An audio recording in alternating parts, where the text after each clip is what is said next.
We are doing class 11 chapter 1 set NCERT exemplar objective type question as ये last question है NCERT exemplar के हमने short भी discuss कर लिए लॉन्ग टाइप भी डिस्कस कर लिए एग्जाम्पल्स भी डिस्कस कर लिए।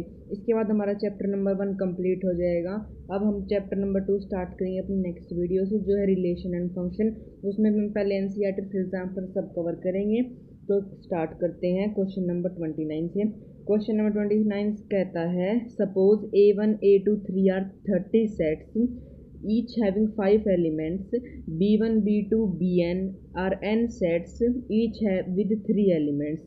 Union of AI जो ये होता है यूनियन का साइन होता है, union of AI 30 I is equal to 1, union of BJ and J is equal to 1 is equal to S, मतलब ये दोनों S के इक्वल है और तो आपस में भी इक्वल होंगे, ये एस के इक्वल हो गए, एस के इक्वल होगा, ये आपस में इक्वल होंगे। And each element of S है वो बिलोंग करता है 10 ऑफ A1 से और एग्जैक्टली 9 ऑफ B1 से करता है। हमें एन की वैल्यू निकालनी है। तो इस क्वेश्चन को देखते हैं। जैसे हमें दिया हुआ है A1 A2 so on to A30 और 30 सेट हैं, 30 set and each set have 5 element. So लिखेंगे फिर हम total element is equal to 30 into 5 which is equal to 150। Total 150 elements हैं और हमें यहाँ पे एस में रिलेशन दिया हुआ है कि जो एस है वो बिलोंग करता है एग्जैक्टली 10 ऑफ A1 से। तो हम यहाँ पे लिख सकते हैं कि जो हमारा एस है union of I is equal to 130, ये आ जाएगा 150 बाई 10 एग्जैक्टली 10 से बिलोंग करता है और 150 एलिमेंट्स है तो ये हो जाएगा 15 के इक्वल। तो ये जैसे ये एस के इक्वल है तो ये हमारा एस जो है उसकी वैल्यू 15 आ जाएगी। अगर एस की वैल्यू 15 आ गई तो फिर जो ये हमारा सेकंड है बीजे के साथ रिलेशन, इसको हम 15 के इक्वल रख सकते हैं तो हमारी एन की वैल्यू आ जाएगी। जैसे हमने यहाँ पे जो A1 के साथ रखा है वही हम B1 के साथ रखेंगे। B1 के साथ करेंगे, मैंने इसे मॉडिफाई कर दूंगा B1 B2 and dash to Bn। n सेट हैं और ईच सेट के पास 3 एलिमेंट हैं तो हमारे टोटल एलिमेंट हो जाएंगे 3 इंटू में n which is equal to 3n। तो 3n अगर साथ टोटल एलिमेंट्स और रिलेशन में है एग्जैक्टली 9 है तो हम लिख सकते हैं यूनियन ऑफ ये रुक जाओ एक मिनट, ये आ जाएगा union of BJ N J is equal to 1 is equal to, ये आ जाएगा 3n बाय में 9 इज इक्वल टू 15 क्योंकि ये एस के इक्वल है और एस 15 है तो ये आ जाएगा 3n नहीं, तो ये आ जाएगा n, तो ये आ जाएगा n is equal to 15 into में 3 which is n is equal to 45। n 45 के इक्वल आ गया तो हमारा जो 29 है उसका आंसर हो गया सी पार्ट। हमारा 29 आंसर यहाँ पे कंप्लीट होता है। जो हमारी n की वैल्यू है वो 45 आएगी। Now let's do question number 30। Question number 30 हमें क्या कहता है। क्वेश्चन नंबर 30 में दिया हुआ 2 फाइनाइट सेट m और n है। m और n 2 फाइनाइट सेट है और the number of subset of first set is 120 more than the second. हमें m और n की वैल्यू निकालनी है। एज इसमें दिया हुआ है कि फाइनाइट सेट है, number of element in first set लेते हैं। फर्स्ट सेट में एलिमेंट हैं m, number of element in second set में एलिमेंट है m तो नंबर ऑफ सबसेट, क्योंकि सबसेट निकालते हैं, सबसेट इसमें आ जाएगा 2 की पावर m फर्स्ट सेट। तो क्योंकि हमें यहाँ पे सबसेट में रिलेशन दिया तो हमें सबसेट निकालना होगा और नंबर ऑफ सबसेट ये फर्स्ट का है, ये सेकंड का है तो यहाँ पे आ जाएगा 2 की पावर n। अब हमें इसमें रिलेशन दिया हुआ है कि जो पहला सेट है वो 112 ज़्यादा है दूसरे से, तो अगर हम दूसरे में 1 1 2 ऐड कर दें तो वो इसके इक्वल आ जाएगा। 1 1 2 माइनस 2n आ गया, तो फिर ये आ जाएगा 2m प्लस में 2n is equal to 1 1 2।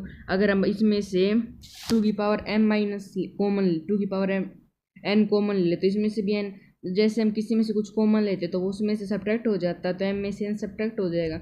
2n common ले ली तो आ जाएगा 2m माइनस n की 1, ये आ जाएगा इज इक्वल टू 1 1 2। और अब हम 1 1 2 को ये लिख सकते हैं, 1 1 2 को हम लिख सकते हैं 2 इंटू में 7 लिख सकते हैं। अब कंपेयर करते हैं 2n और 2 को। अगर हम यहाँ पे लिखते हैं बाय कंपैरिजन से हम लिख सकते हैं कि जो n है वो 4 के इक्वल है और 2m minus n minus 1 is equal to 7 के इक्वल है। तो ये 2m minus n is equal to 8 आ गया, और 8 को लिख सकते हैं हम 2m minus n is equal to 2 लिख सकते हैं 3। और अब हम पावर को कंपेयर करते हैं, पावर कंपैरिजन, ये आ जाएगा m minus n is equal to 3, n की वैल्यू 4 आई थी तो m is equal to 3 plus 4, तो m हमारा आ गया 7 के इक्वल। हमारी n की वैल्यू आ गई है 4 और m की वैल्यू आ गई है 7, तो इसका आंसर हो गया बी पार्ट। 30 का आंसर है बी पार्ट। यहाँ पे हमारा क्वेश्चन नंबर 30 भी कंप्लीट होता है। Now let's move to question number 31। As question number 31 में हमें दे रखा the set A intersection B complement A complement union B intersection C किसके इक्वल है, हमें ये दिखाना है। तो हम इसको सोल्व करते हैं। एज अगर हम लिखेंगे बी कॉम्प्लीमेंट का complement union B intersection C, तो अगर हम इसको सिंप्लीफाई करें ये आ जाएगा ए कॉम्प्लीमेंट, ऐसे नहीं, हम इसमें डी मॉर्गन्स लॉ लगा लेते हैं एक बार। जो अंदर वाला है इसमें हम लिख सकते हैं बाय डी मॉर्गन्स लॉ हम लिख सकते हैं ये है A slash union B slash के स्लैश का slash union B intersection C, ये आ गया। अब इसको हम लिख सकते हैं बी इंटरसेक्शन यूनियन बी का कॉम्प्लीमेंट, ये आ गया बी इंटरसेक्शन सी के इक्वल। और अब हम इसको सिंप्लीफाई करें ये आ जाएगा, अब हम इसमें दोबारा डी मॉर्गन्स लॉ लगा सकते हैं, तो ये अगर हम इसका कॉम्प्लीमेंट करें ये वही सेम आ जाएगा इसके इक्वल। तो अगर हम इसको ऐसे ना करके, मैं बस ये समझा दूँ, कई बच्चे ना यहाँ पे डी मॉर्गन्स लॉ लगाएंगे, मैंने भी वो लगाया ताकि कुछ समझ में आए कि आपको गलती कहाँ पे हो रही है। ठीक है, यहाँ पे हमें डी मॉर्गन्स लॉ ही लगाना, क्योंकि अगर हम डी मॉर्गन लॉ लगाएंगे तो वापस घूम फिर के वही जो हमने ऊपर लिखा है ना वही आ जाएगा। हम यहाँ पे सिंप्लीफाई करना होगा, सिंप्लीफाई करेंगे ये आ जाएगा ए कॉम्प्लीमेंट यूनियन बी, ये आ जाएगा यूनियन बी इंटरसेक्शन सी। अब अगर हम इसको कंबाइन कर दें बाय यूजिंग, जैसे हम इसको कंबाइन वैसे कर नहीं सकते क्योंकि यहाँ पे भी यूनियन है, यहाँ पे भी यूनियन है। अगर हम इस बी को इसके साथ ले ले, अगर हम ये ले ले intersection B union B intersection C, हमने ये ले लिया। तो जैसे कि अगर हम B और B यूनियन C है, जैसे कि जो ये है हमारा B इंटरसेक्शन C, अगर हम इसका यूनियन करें B के साथ, एस जो B है वो एक बड़ा सेट है और ये एक छोटा सेट है, क्योंकि इसमें B और C के कॉमन एलिमेंट्स आएंगे, या तो ये B के इक्वल होगा या B से छोटा होगा। और अगर हम इसका यूनियन करेंगे, जो B एक बड़ा सेट है तो इसका यूनियन B आएगा। तो अब अगर हम यहाँ पे कर दें ये, तो हमारा ये इसके इक्वल आ जाएगा, क्योंकि इसका यूनियन बी के इक्वल है और ए कॉम्प्लीमेंट यूनियन बी आ जाएगा यहाँ पे, और ये हमारा बी वाला पार्ट है, तो इसका आंसर हमारा बी वाला पार्ट हो गया। हमें यह ध्यान रखना कि हमें यहाँ पे डी मॉर्गन्स लॉ स्टार्टिंग में अप्लाई नहीं करना है। मैंने करा, मेरा गलत आया, आप करोगे आपका गलत आएगा। मैंने जानबूझ के करा ताकि आपको समझ में आ जाए कि कई बच्चों का दिमाग सबसे पहले वहीं पे घूमे, अगर स्लैश दे रखा, कॉम्प्लीमेंट दे रखा है, डी मॉर्गन्स लगा दो, पर वो पागल हो जाए, घूम के वापस उसी आंसर पे आते रहेंगे और कहेंगे कि क्वेश्चन गलत दे रखा है पेपर में। ठीक है, अब 32 की तरफ चलते हैं। 32 क्या कहता है, एफ है वो सेट है पैरेललोग्राम का, एक पैरेललोग्राम बना लेते हैं, और आर और F2 सेट है रेक्टेंगल का, F3 सेट है रोम्बस का, रोम्बस भी ऐसा ही कुछ, ये तो पैरेललोग्राम हो गया, हम रोम्बस को ऐसे ले लेते हैं, ये काइट की शेप में रोम्बस हो गया, और स्क्वायर स्क्वायर लेते हैं, और एक हो गया ट्रेपीजियम, F5 तक हो गए। जो F5 में भी इक्वल टू F1 जो किसके इक्वल होगा, F1 पैरेललोग्राम है। एज पैरेललोग्राम की पहले हम साइड से ले लेते हैं, मतलब साइड से समझ जाएंगे। पैरेललोग्राम की ये साइड ऑपोजिट साइड इक्वल होती हैं और पैरेलल होती हैं, और अगर हम पैरेलल वाला इसी में देखें तो इसकी भी पैरेलल होंगी ऑपोजिट साइड दोनों, और ऑपोजिट साइड इक्वल भी होती हैं। एज इसकी सारी इसकी ऑपोजिट साइड पैरेलल होती है, इसकी ऑपोजिट साइड्स पैरेलल होती हैं। ऐसे रोम्बस की जो ऑपोजिट साइड्स हैं वो पैरेलल होती हैं, और स्क्वायर की भी ऑपोजिट साइड पैरेलल होती है, पर जो ट्रेपीजियम है ना उसकी बस ऊपर वाली साइड पैरेलल होती है और ये नॉन पैरेलल साइड्स होती हैं। तो जो ये हमारा F5 है, जो हमारा F5 है वो F1 के इक्वल नहीं आएगा, तो इसका आंसर हमारा होगा F2 F3 F4 और F1। F1 खुद के इक्वल होगा, F2 के इक्वल होगा, F3 के इक्वल होगा, F4, क्योंकि इन सब में पैरेलल साइड्स और वो भी ऑपोजिट है जो F1 की जैसी है। तो इसका आंसर हो गया डी पार्ट हो गया। नाउ हम करते हैं क्वेश्चन नंबर 33। क्वेश्चन नंबर 33 क्या कहता है, जो 32 है ना, 32 क्वेश्चन में हमने बेसिकली ये देखा किसकी पैरेललोग्राम के पैरेलल साइड्स किसकी इक्वल है, पैरेललोग्राम की तरह। तो S जो है वो पॉइंट है इनसाइड द स्क्वायर, एक स्क्वायर है, स्क्वायर लेते हैं, उसके अंदर कहीं भी एक S पॉइंट है, और T is the point inside the triangle and C is the point inside the circle. If the triangle and circle intersect each other are contained in square, मतलब ये स्क्वायर के अंदर है। तो हम मान लेते हैं इसको थोड़ा बड़ा बनाते हैं, शेप्स है ना हमारे पास, ये हो गया। अब एक ट्राइंगल है, ये ट्राइंगल है, और जो सर्कल है ये दोनों इंटरसेक्ट कर रहे हैं आपस में, ये हो गया, इंटरसेक्ट कर रहे हैं और दोनों स्क्वायर में है। S कोई पॉइंट है यहाँ पे, और T कोई पॉइंट है ट्राइंगल में, और C कोई पॉइंट है सर्कल में, और रुक जाओ गलत हो गया, T ट्राइंगल में है और C सर्कल में। अब हमें बताना है कि इन सब में रिलेशन क्या है। एज अगर हम S T और C का इक्वल लें तो 5 के इक्वल आएगा, आ ही नहीं सकता, क्योंकि जो ये सर्कल और ट्राइंगल में ये पार्ट है ये दोनों में कॉमन आ रहा है, और इंटरसेक्शन मतलब ये कॉमन पार्ट आ जाएगा। और जो S है, S में दोनों C और T के पार्ट भी कॉमन आ रहे हैं, मतलब जो S में एलिमेंट होंगे वो C में भी होंगे, T में होंगे, जब भी तो उसके अंदर आ रहे हैं, तो ये हमारा पहले वाला तो हो ही नहीं सकता। सेकंड वाला देखते हैं, जो S union C T union C के इक्वल है। अगर हम इन तीनों का यूनियन ले ले वो C के इक्वल आ ही नहीं सकता, क्योंकि हमारा यहाँ पे यूनिवर्सल सेट है वो स्क्वायर का है, और हमेशा अगर हम यूनियन करते हैं जितने भी एलिमेंट्स होता तो वो हमेशा यूनिवर्सल सेट के इक्वल आता है, और यहाँ पे C दे रखा है। ऐसे अगर हम C वाला पार्ट ले तो हमारा ये भी नहीं होगा। C वाला पार्ट ले तो S union T union C S के इक्वल है, S जैसे यूनिवर्सल सेट है, ये हमारी कंडीशन ठीक है। और S T और C तीनों का अगर हम यूनियन ले वो हमेशा यूनिवर्सल सेट के इक्वल होता है, यूनिवर्सल सेट S है, तो हमारा जो C वाला पार्ट है ठीक है। 33 का आंसर हो गया हमारा C। Now let's move to question number 34। Question number 34 क्या कहता है, as R is the set of point inside the triangle of side A and B, A और B छोटा है बड़ा है एक से, with two sides along the positive direction of x axis and y axis। तो यहाँ पे ग्राफ बनाते हैं, ये हो गया x, ये हो गया y, तो ये हमारी है A साइड, रुको, R be the side inside the point A and B, sides हैं A और B ले लेते हैं, ये हो गया B और ये। तो जो हमारा पॉइंट होगा x वो A से भी बड़ा होगा और B से भी बड़ा होगा, छोटा होगा मतलब, ए तो साइड है, ये बार वाली साइड है, तो इसका जो यहाँ पे पॉइंट बनेगा ये एक्स और वाई दोनों, एक्स से और वाई दोनों से छोटा होगा।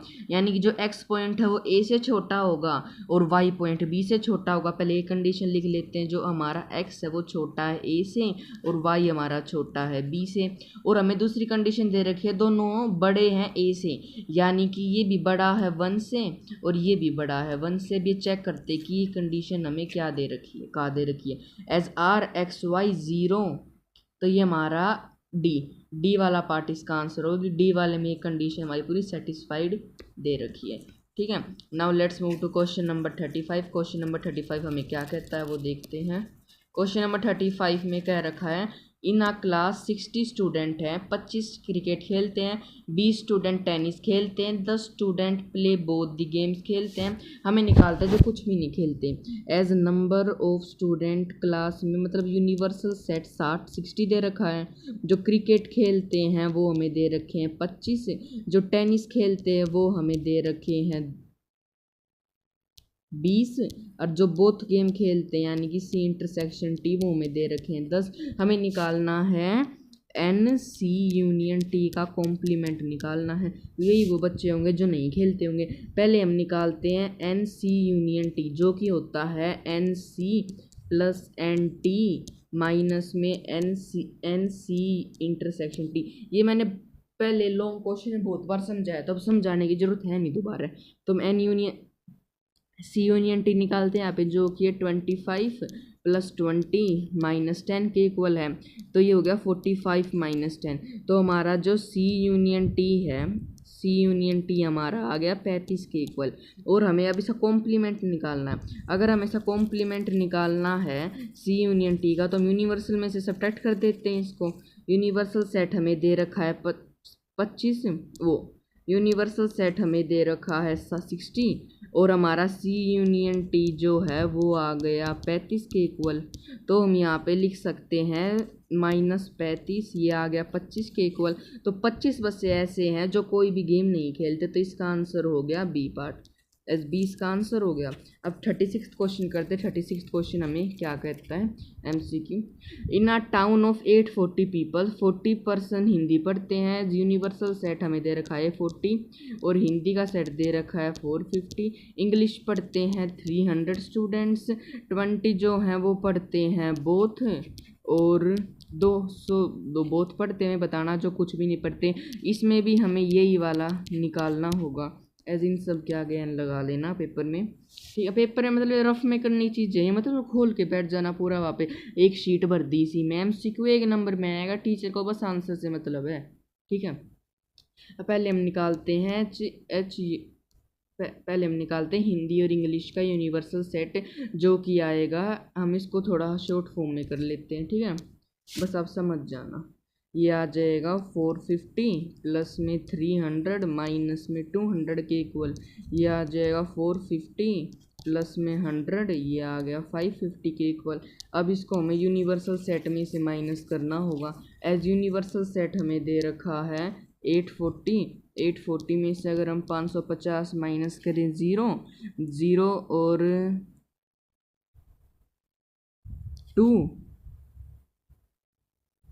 290 बच्चे, 290 पर्सन ऐसे हैं टाउन में जो कुछ भी नहीं पढ़ते हैं, ना हिंदी पढ़ते हैं और ना इंग्लिश पढ़ते हैं।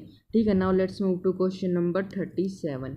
क्वेश्चन नंबर 37 क्या कहता है, हमें x दे रखा है, x में रिलेशन दे रखा है जो 8 की power n minus 7n minus 1 n natural number है, और y दे रखा 49n माइनस 49। एज पहले रिलेशन में हम n को 1 पुट कर लेते हैं, यहाँ पे x करते हैं, यहाँ पे y करते हैं। 1 पुट करेंगे तो ये आ जाएगा 8 माइनस 7 माइनस 1, जो कि आ जाएगा 0 के इक्वल। इसमें ये 1 पुट करेंगे 49 माइनस 49, ये आ जाएगा 0 के इक्वल। इसमें 2 पुट करेंगे 64 माइनस 14 माइनस 1 के इक्वल, ये आ जाएगा 49 के इक्वल आ जाएगा। और ये अगर हम 49 को 2 पुट करें, 49n को 2 पुट करें तो ये आ जाएगा 98 माइनस 49, जो कि इक्वल होता है 49 के। अगर हम इसमें अब 3 पुट कर दें तो 8 की पावर 3 होता है 512, माइनस में अगर हम 7 को मल्टीप्लाई करें 3 से, 21, 21 माइनस में 1, 21 ये होता है 490 के इक्वल। और अगर हम 49 को 3 से मल्टीप्लाई करें तो ये आ जाएगा 147 माइनस में 49 जो कि होता है 98 के इक्वल। अब लास्ट हम 4 भी पुट करके देख लेते हैं। एज 8 की पावर 4 होती है 4096 के इक्वल, शायद से ही होती है, हाँ ये होती है। और अगर हम इसको 4 से इक्वल करें 28 माइनस 1, 28 4096 माइनस 28 माइनस 1 ये साइड से होता है 4067 के इक्वल। अगर हम इसमें पुट कर दें 449 इंटू 4 होता है 196 माइनस में 49, अगर हम माइनस 49 कर दें ये आ जाएगा 147 के इक्वल। ठीक है। और अगर हम अब चेक करें तो जी ये है y वाला सेट, इसमें 49 की टेबल आ रही है, 49 आ रहा है, 98 आ रहा है, 147, ये 49 की टेबल है। और इसमें चेक करें भी 49 की टेबल है, ये 49 फिर ये 10, ये कुछ बाहर आता है, मतलब ये छोटा सेट है, जो x है वो छोटा सेट है और y बड़ा है, y में ज़्यादा एलिमेंट्स आ रहे हैं 49, 98, 147, ऐसे 49 टू 98 होता है। यहाँ पे सीधा 10 का जंप है, यानी कि 49 इंटू 10 करा इन्होंने सीधा, और यहाँ पे इंटू में 2 करा है, मतलब इसमें कहीं ना कहीं नीचे जाके ये 490 आएगा जो इसमें पहले आ गया। यानी x जो सेट है वो छोटा है और y बड़ा है, और जो x है उसके सारे एलिमेंट्स y में भी आएंगे, तो x जो है वो एक सबसेट है y का। तो इसका आंसर हमारा 37th का आंसर हो जाएगा A part, x is a subset of y। यहाँ पे हमारा ये क्वेश्चन नंबर 37 भी कंप्लीट होता है। Now let's move to question number 38। Now let's question number 38 क्या कहता है, सर्वे shows that 63 people watch a news channel whereas 76 watch another channel if x of the people है जो both चैनल पढ़ते हैं, यानी कि x ऐसे पर्सन है जो दोनों चैनल पढ़ते हैं, जो दोनों चैनल पढ़ते हैं, न्यूज़ चैनल भी पढ़ते हैं और उसके साथ साथ अनदर चैनल भी पढ़ते हैं, यानी कि न्यूज़ चैनल जो पढ़ते हैं वो 0.63% है। 0.63% क्यों है, 63/100 0.63 के इक्वल आता है। और जो अनदर चैनल पढ़ते हैं वो इक्वल है 0.76 के इक्वल है। हमें इसमें ना यूनिवर्सल सेट जो है ना वो नहीं दे रखा है, वो हमें निकालना होगा। यूनिवर्सल सेट क्या है इसमें हमें वो निकालना होगा, वो हम निकालेंगे। एज अगर हम इसका करें n यूनियन थीटा, वो x के इक्वल है, x के इक्वल ले लेते हैं और x/100 ले लेते हैं, ये हमें वही निकालना है, x है तो हमें x की वैल्यू निकालनी है, x क्या है। और अगर हम अब लें जैसे कि n यूनियन ओ, इसका मतलब वो वाले सेट होंगे जो छोटे आ रहे होंगे, इन दोनों में छोटा 63 है, तो हम यहाँ पे 63% वैसे एज्यूम कर सकते हैं कि जो हमारा n इंटरसेक्शन हुआ है वो 63 के इक्वल है। अगर हमारा n इंटरसेक्शन वो 63 के इक्वल है तो हम फिर लिख सकते हैं कि जो हमारा n यूनियन ओ है वो 100 से बड़ा होगा या छोटा होगा। इसे वही से यूनिवर्सल सेट है, दोनों कंबाइन करें या तो 100% होगा, उससे बड़ा होगा या उसके इक्वल होगा। और यहाँ पे हम लिख सकते हैं n नेच वो वाले फिर o वाले माइनस n, जो हम पहले करते थे ना क्वेश्चन में, यहाँ पे भी वही करना है। और यहाँ पे अब हम लिख सकते हैं 100/100 1 और 1 लिख सकते हैं यहाँ पे हम। और अब हम इसको पूरा सिंप्लीफाई करते हैं, 100 को, ये हो गया 0.63 प्लस में 0.76 माइनस x/100 हो गया। अब अगर हम x/100 को इधर ले आएँ, ये तो 1 हो जाएगा, वैसे भी x/100 को इधर ले आए तो हो जाएगा x/100 greater than smaller to 1.39 minus 1, ये 1 इधर आ गया तो ये हो जाएगा, अगर हम अब इसको माइनस कर दें तो ये आ जाएगा इक्वल 0.39 के।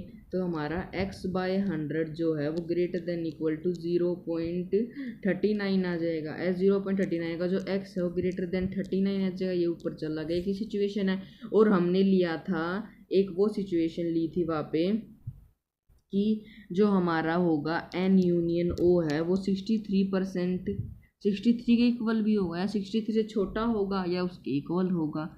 और यहाँ पे हमारा अब हम x को ऐसे लिख सकते हैं कि जो x है वो हमारा ग्रेटर देन इक्वल टू 39 है और छोटा है और इक्वल हो सकता है 63 के, क्योंकि वहाँ पे जो छोटा सा 63 था और इंटरसेक्शन हमेशा तो उससे छोटा होता है या उसके इक्वल होता है।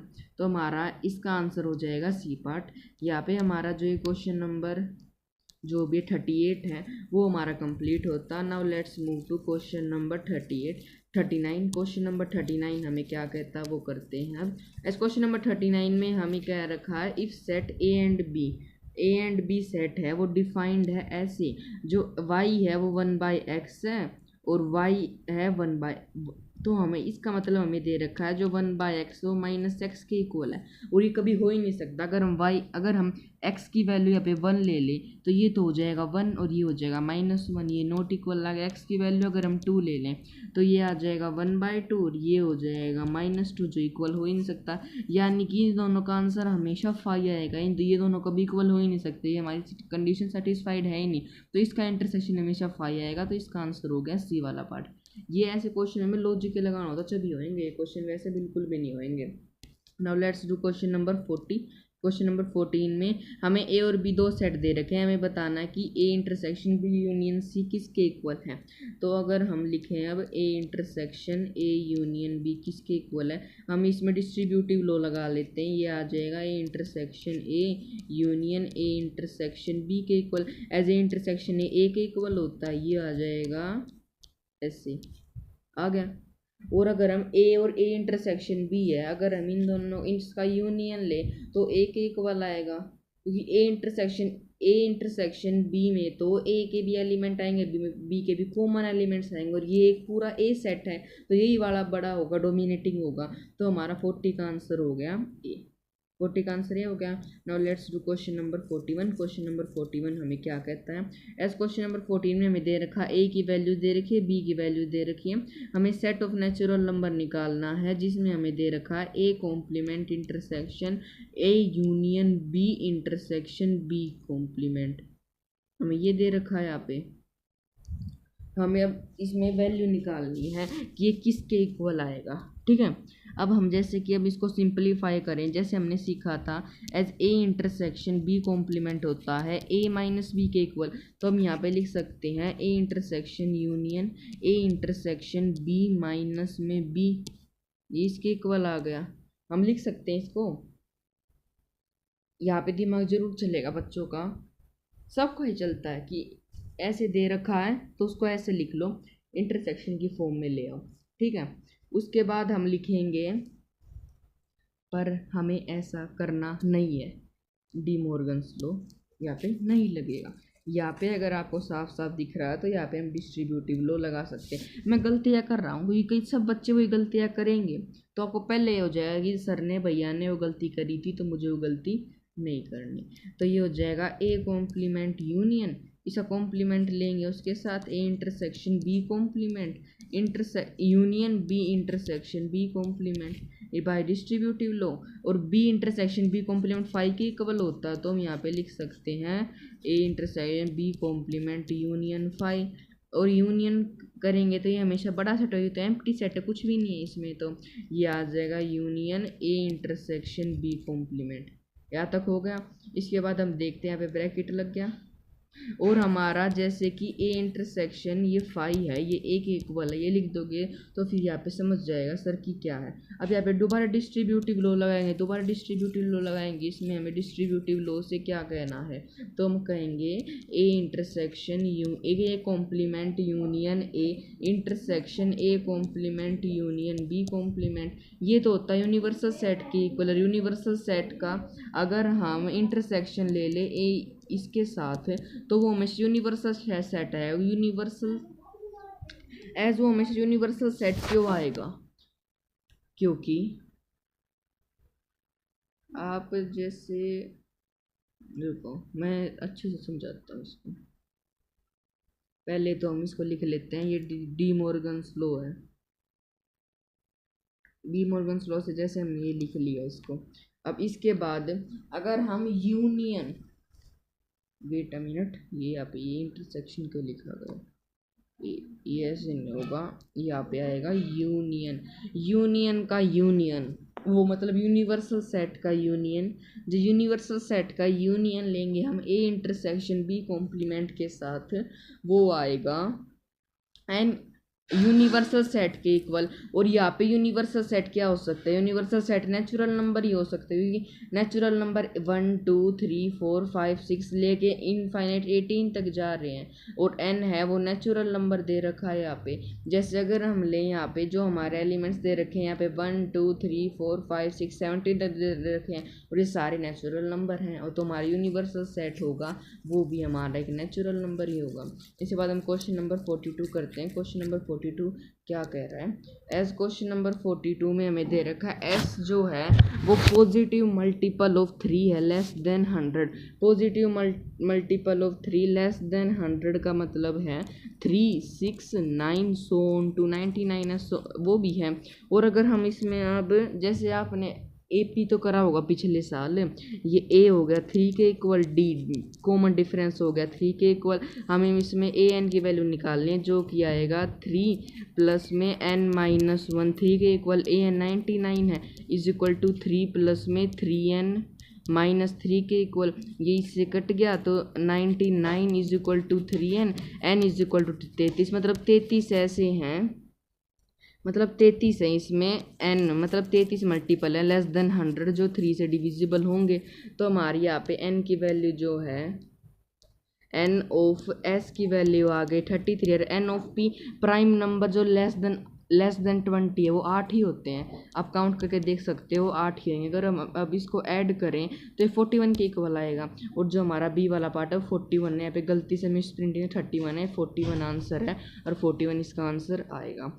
43 में देखते हैं, अगर हमें दे रखा है if x and y are two sets of x complement denote the complement of x denote the complement of x that x intersection x union y complement है, बताना किसके इक्वल है। एज हम लिख सकते हैं यहाँ पे ये हो जाएगा x intersection x union y दे रखा है, तो इससे हम लिख सकते हैं x ये y कॉम्प्लीमेंट के इक्वल बाय यूजिंग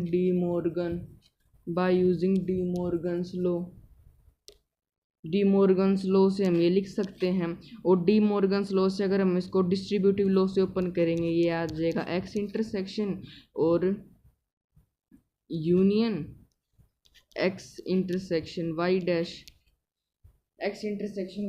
आ जाएगा। और x इंटरसेक्शन x डैश हमेशा फाई के इक्वल आता है, और फाई का अगर हम इंटरसेक्शन ले इसके साथ तो वो हमेशा इस सेट के इक्वल आएगा। इस सेट के इक्वल क्यों आएगा, क्योंकि जो ये फाई है ये तो एक एम्प्टी सेट है, अगर इसका इंटरसेक्शन हम इसके साथ लेंगे तो छोटा सेट आता है। छोटा सेट एक फाई है, फाई में तो कोई एलिमेंट ही नहीं है ना, इसमें कुछ ना कुछ एलिमेंट तो होगा, तो इसका इंटरसेक्शन है वो फाई आएगा। तो हमारा 43 का आंसर हो गया 5। Now let's move to question number 44। As question number 44 क्या कहता है, यहाँ पे हमारे फिलअप्स आ गए। हमें दे रखा था set x belongs to R 1 greater than equal to x smaller than 2। हमें लिखना है इस रोस्टर फॉर्म में, तो हम इसको 44 को लिख सकते हैं जैसे कि 1 है वो बिलोंग कर रहा है तो 1 ओपन ब्रेसेस और 2 ये क्लोज ब्रेसेस, 2 इसके इक्वल नहीं है। और 45 का आंसर हम लिखे A5 के इक्वल है, तो number of element of PA में आ जाएगा 1, क्योंकि वो ओनली 5 है, एक एम्प्टी सेट है तो एक ही एलिमेंट आएगा। 46 है फाइनाइट सेट है, और A जो है सबसेट है B का, तो A यूनियन B के इक्वल होता है। जब मैंने एक शॉर्ट डाली थी पीछे, उसमें मैंने सारा बताया हुआ है आपको, ये 46 वाला क्वेश्चन समझाया हुआ है शॉर्ट से, पीछे जाकर देख सकते हो।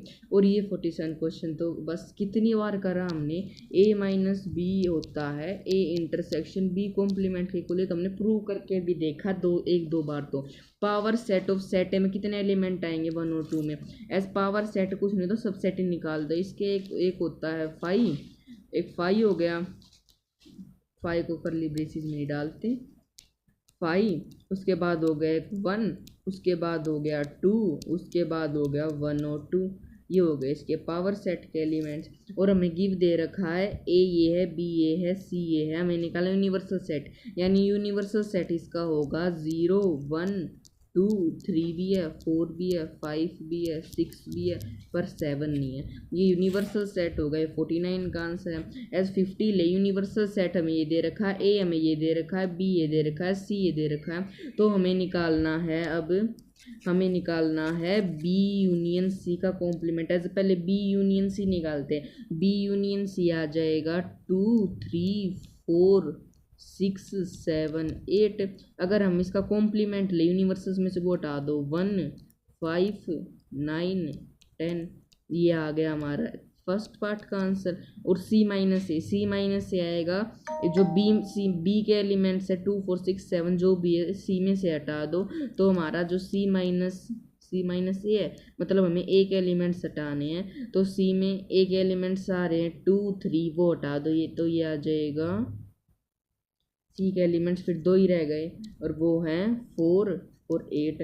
तो इसका अगर हम कॉम्प्लीमेंट लेंगे तो वो इक्वल आ जाएगा 1 2 3 5 6 7 9 10, ये इसके इक्वल है। तो हमारा बी पार्ट का आंसर ये हो गया। और 51 हमें देगा for all set A and B A minus B A intersection B किसके इक्वल होता है। एज हम इसको लिख सकते हैं, ये हो जाएगा ए इंटरसेक्शन बी का कॉम्प्लीमेंट, ये हो जाएगा A intersection union B intersection, ये हो जाएगा A intersection A dash union A intersection B dash के इक्वल। और ये हमारा होता है 5 का यूनियन लेंगे हम ए इंटरसेक्शन बी डैश के साथ, तो वो हमेशा आता है, हम इसको इस साइड कर लेते हैं हम, वो हमेशा आता है A intersection B set B के साथ यूनियन में तो बड़ा सेट को प्रायोरिटी मिलती है, और ये हमारा होता है ए माइनस बी के इक्वल। तो हमारा ये इक्वल है ए माइनस बी के। तो now let's move to question number 52। Question number 52 match, और 52 में मैच करना। 52 को पहला लेते हैं, ये है A complement union B complement minus A का होल कॉम्प्लीमेंट। जो सिंप्लीफाई करते हैं ये आ जाएगा, अगर हम इसको पूरा सिंप्लीफाई करें, इस कॉम्प्लीमेंट को अंदर ले आते हैं, ये आ जाएगा कॉम्प्लीमेंट माइनस में ए कॉम्प्लीमेंट का कॉम्प्लीमेंट। एज पता हमने क्या किया यहाँ पे, यहाँ पे एक स्टेप मिस हो गया, आपको समझ में नहीं आएगा। यहाँ पे हम लिखते हैं, जैसे ये ए माइनस बी है, ए माइनस बी को लिख सकते हैं हम ए इंटरसेक्शन बी का कॉम्प्लीमेंट, तो ये हम लिख सकते हैं ऐसे ही इंटरसेक्शन ए कॉम्प्लीमेंट। अब कॉम्प्लीमेंट को ओपन करेंगे तो वो कॉम्प्लीमेंट अंदर आ जाएंगे, तो फिर हमारा नेक्स्ट स्टेप होगा ये ऐसे कॉम्प्लीमेंट आएंगे, ये बार वाला ब्रैकेट हट गया। इसके बाद डी मॉर्गन्स लॉ लगा के हम लिख सकते हैं, जो ये है ए इंटरसेक्शन बी डैश का कॉम्प्लीमेंट यूनियन होगा एक,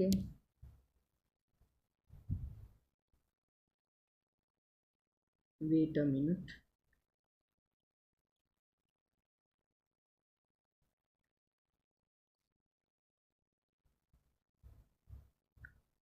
यूनियन होगा ए के साथ, और अगर हम अब ए इंटरसेक्शन बी डैश लें, तो ये अगर इसका कॉम्प्लीमेंट है तो ये आ जाएगा ए इंटरसेक्शन बी, जैसे हमने उसके साथ किया था। और अगर हम इसका यूनिवर्स ले तो वो हमेशा ए के इक्वल आता, तो हमारा फर्स्ट का आंसर ए आ गया। और सेकंड हमारा बिल्कुल फर्स्ट की तरह है, उसको सिंप्लीफाई करोगे तो उसका आंसर भी सेम आ जाएगा, जो कि है बी। अब हम थर्ड वाला पार्ट करते हैं। थर्ड वाला पार्ट में हमें क्या करना है, थर्ड वाला पार्ट हमें दे रखा है A minus B minus C, A minus B minus C, तो इसको ले लेते हैं हम A minus B intersection B minus C A complement, वो हमने वो वाला फॉर्मूला लगा दिया। तो यहाँ पे लगाएंगे ए माइनस बी को हम ये लिख सकते हैं, तो यहाँ पे हम लिख सकते हैं ऐसे, तो ये आ जाएगा A intersection B complement intersection B intersection union C intersection का इंटरसेक्शन, ये आ जाएगा A intersection B complement union B complement C का यूनियन। इसके बाद हम लिखेंगे, हम इसको x ले लेते हैं या y ले लेते हैं, तो y का अगर हम यूनियन करेंगे इसके साथ, तो फिर हम ये लिख सकते हैं, ऊपर वाला इरेज करते हैं, तो हम इसको डिस्क्राइब करेंगे, जो हो जाएगा b डैश, डिस्ट्रीब्यूटिव लो लगाया हमने मेनली, तो फिर यहाँ पे आ जाएगा A union B dash intersection B dash union A intersection B dash intersection C, तो ये तो आ जाएगा हमारा इसके इक्वल, और हमारा यूनियन आ जाएगा A intersection B dash intersection, जैसे ये तो हो गया हमारा ए यूनियन बी, और इसमें एक सी एलिमेंट अलग आ रहा है, मतलब इसमें सी के भी कॉमन एलिमेंट्स हैं, यानी इसमें जो एलिमेंट्स आएंगे वो कम आएंगे, तो इसका यूनियन होगा बड़े वाला सेट, मतलब छोटा सेट बन गया, तो बड़े वाला सेट हमारा है ए इंटरसेक्शन बी कॉम्प्लीमेंट्री होता है ए माइनस बी के इक्वल, तो हमारा थर्ड वाले का आंसर आ गया ए पार्ट, थर्ड वाले का आंसर आ गया ए पार्ट, जैसे हम लिख लेते हैं इसका आंसर है बी, इसका है सी, इसका है ए। अब हम फोर्थ वाला पार्ट करते हैं, फोर्थ वाला पार्ट हमें क्या कहता है, उसमें हमें क्या प्रूव करना है। एस फोर्थ वाले पार्ट में हमें दे रखा है A minus B intersection C minus B, same है, बस ये आवे हमें एक स्टेप थोड़ा हमारा इजी कर दिया, जो हमने यहाँ पे कॉम्प्लीमेंट लगाया था, इजी नहीं मतलब कचरे से कर लेते हैं, यहाँ पे हम लिख लेंगे ए माइनस की जगह यहाँ पे आ जाएगा A intersection B complement intersection B, B यहाँ पे सॉरी मैंने ऊपर वाला देख लिया, यहाँ पे आएगा सी इंटरसेक्शन बी कॉम्प्लीमेंट। अरे मज़ा आ रहा ना बिडो, बस मज़े में रहो, ये ऐसे आ जाएगा, आ गया। और ये जैसे कि ये है, ये हो गया ए इंटरसेक्शन बी कॉम्प्लीमेंट, ये पूरा ए है ये बी है, तो हम यहाँ पे लिख सकते हैं ए इंटरसेक्शन सी माइनस में बी, और ये हमारा एफ के इक्वल है, तो ये एफ आ गया, इसका आंसर आ गया एफ। अब फिफ्थ पार्ट देखते हैं, फिफ्थ और सिक्स्थ सेम है, बस फिफ्थ कर देता हूँ मैं, और बिडू अगला तुम कर लेना, हम मज़े में रहो मज़े में। A intersection B intersection A intersect A into C, ये इसका आंसर है, ये इंटरसेक्शन वाला इसका, ये इंटरसेक्शन वाला इसका है, और ये इसका है, ये इसके आंसर आ गए। नाउ 53 क्वेश्चन करते हैं, ये हमें ट्रू फॉल्स दे रखा है, ये तो बहुत ईजी है। एज ए कोई सेट है तो जो देन ए है वो ए का सबसेट होगा, दोनों आपस में इक्वल होंगे तो सबसेट होगा, यस ये हमारा 53 है वो ट्रू है। 54 एम ये दे रखा है, बी ये दे रखा है, तो जो बी है वो एम का एक सबसेट नहीं होगा, एज जो बी में एलिमेंट्स हैं वो सी के इक्वल है, यानी बी एक जो सेट है वो एम के इक्वल होगा, और बी है वो एम का सबसेट भी होगा, यानी कि ये हमारा गलत दे रखा है, ये हमारा एक फॉल्स स्टेटमेंट है, ये ट्रू होगी। हमें तीन सेट दे, हमें दी सेट 1 2 3 4 3 4 5 6 इक्वल है, ये तो साफ साफ दिख रहा है फॉल्स है। अब तो इतना चैप्टर पढ़ लिया, तो ये तो कॉमन कर ही सकते हो। एज हमें दे रखा है जो क्यू यूनियन जेड क्यू के इक्वल होगा, अगर क्यू सेट है रेशनल नंबर का जेड इंटीजर का, इसका मतलब क्यू एक रेशनल नंबर का सेट और इंटीजर है, रेशनल इंटीजर, रेशनल जो है वो हमेशा ऊपर आता है इंटीजर है, क्योंकि रेशनल नंबर फ्रैक्शन में आ जाता है और इंटीजर को हम फ्रैक्शन में नहीं ले जा सकते, तो क्यू जो है वो बड़ा सेट हो गया और उसका यूनियन छोटे सेट के साथ हमेशा बड़े सेट का इक्वल आता है, तो ये हमारा ट्रू हो गया। और हमें दे रखा जो आर है वो डिविजिबल बाय 2 है, यानी कि 2 4 6 8 सोन 2, और अगले डिविजिबल बाय 6 है 6 12 18 सोन 2। हमें क्या रखा है जो टी है वो आर का सबसेट है, wait a minute, S T R का सबसेट पूछा हुआ है हमने, एस टी के जो सारे एलिमेंट्स हैं वो आर में आ रहे हैं, 6 भी आ रहा है 12 भी आएगा 18 भी आएगा, सारे आएंगे, तो जो हमारा टी है वो आर का सबसेट है, ये हमारा ट्रू हो गया। और 58 हमारा दे रखा है, ए हमें इसके इक्वल दे रखा है और बी हमें इसके, ऐसे 58 है ना, इसको एक बार ध्यान से देख, अब एक बार इसको पढ़ो और सोल्व करके बताओ कि इसका आंसर क्या आएगा, ट्रू आएगा फुल, जल्दी कमेंट डाउन कर दो, चीटिंग नहीं करना, अपने साथ करोगे, बस जो आपने आप जेन्युइनली समझते हो ना उसको एक बार राइट डाउन कर दो, फिर मैं बताता हूँ। जैसे हमें ए दे रखा है 0 1 और 2, और हमें बी दे रखा है, बी भी हमें दे रखा है 0 1 और 2, ये 0 के इक्वल है 2 के इक्वल है, और हमें जो x है ना वो एक रियल नंबर दे रखा है, यानी 0 और 1 के बीच में इनफाइनाइट नंबर होंगे और 1 और 2 के बीच में बहुत सारे इनफाइनाइट नंबर होंगे, यानी कि इसके बीच में 0.1 आएगा 0.2 आएगा, सोन सोन बहुत सारे नंबर आएंगे, यानी जो हमारा a है वो b के इक्वल नहीं आएगा, ए है जो हमारा वो बी के इक्वल नहीं आएगा, क्योंकि जो बी है वो एक रियल नंबर का सेट है, जो ए हमारा वो नेचुरल नंबर का सेट है, नेचुरल नंबर कभी रियल नंबर के इक्वल हो ही नहीं सकते। और मैं ये गारंटी दे सकता हूँ मैक्सिमम बच्चों ने इसका आंसर पहले ट्रू दिया हुई, भैया 0 1 2 आ गया, 0 1 2 है, कोई रियल नंबर वो पड़ेगा ही नहीं, वो ट्रू दे देगा, इसका आंसर ट्रू नहीं है, इसका आंसर है फॉल्स।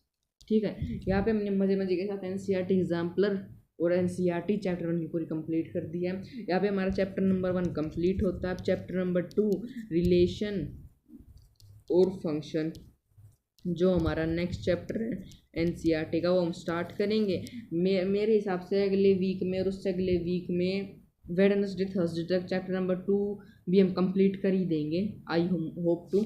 तो अगर आपको चैप्टर 1 समझ में आया हो, वीडियो देखने में मजा आता हो, चैनल को सब्सक्राइब कीजिए, वीडियो को लाइक कीजिए और जितना शेयर होता है उतना शेयर कीजिए। पढ़ते रहिए, मुस्कुराते रहिए। Sign off by maths point.